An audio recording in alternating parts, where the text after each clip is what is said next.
Hey friends, this is Dolynny TV. Glad to have you aboard this morning as we get fired up. Actually, it's afternoon.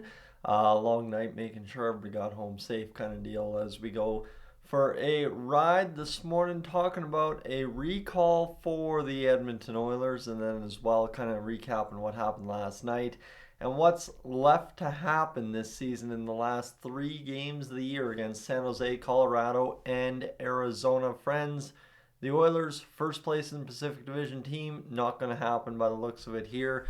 Vancouver, I think, just needs a point or win or something here, and they'll lock it all up. And for the Oilers, they choked away their chance last night. Not saying that's necessarily a bad thing. I'm not trying to come down on the team for that.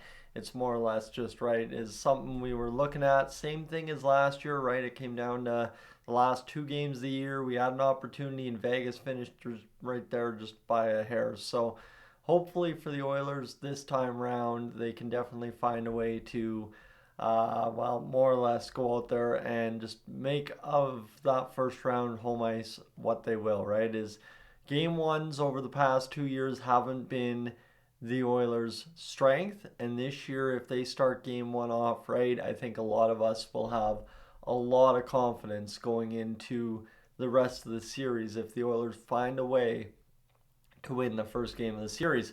That said, as we transition in the last three games of the year, we got some news today about, news last night actually, about Philip Broberg and the Edmonton Oilers possibly reuniting here at the end of the year.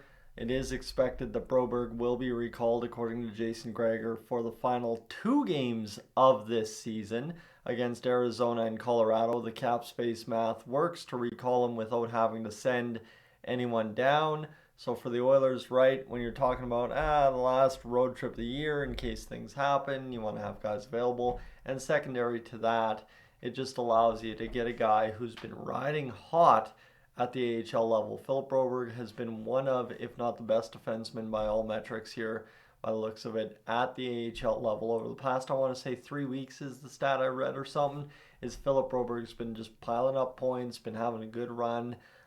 He's getting overtime winners end to end kind of deal, and exciting to see now what maybe another full pro year, right? No matter if it's at the NHL or AHL level, he's a talented player, and it's another full pro year where he develops. His body solidifies a little bit more, right? He's still a young guy by all means. So, at the end of the day, if he needs a little bit extra to come into these playoffs, that is fine and dandy, especially when we're not counting on him as a top four, top six defender, not even maybe the seventh defender, more or less the number eight, which for Philip Broberg is still a very meaningful spot because your depth gets tested in the playoffs.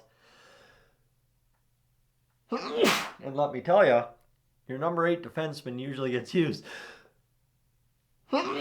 So that's where we're at. And obviously, too, right now, the Oilers' depth's kind of getting tested one last time this season before things finish up. Obviously, as we navigate the Connor McDavid injury, by all accounts, still ready to go game one of the playoffs. And now your biggest debate for the rest of the year is, do you get Connor in there to get 100 assists, or do you keep him out, keep him fresh, and see if he can go out there and really dummy game one against the LA Kings for you? Because at current, it looks like it will be the LA Kings. I think most of us have solidified ourselves with that thinking. And when you look at it here for the Edmonton Oilers right now, right, the LA Kings have 97 points. Vegas has 94. Right, so Vegas can finish with a grand total of 100 if they win all three of their remaining games.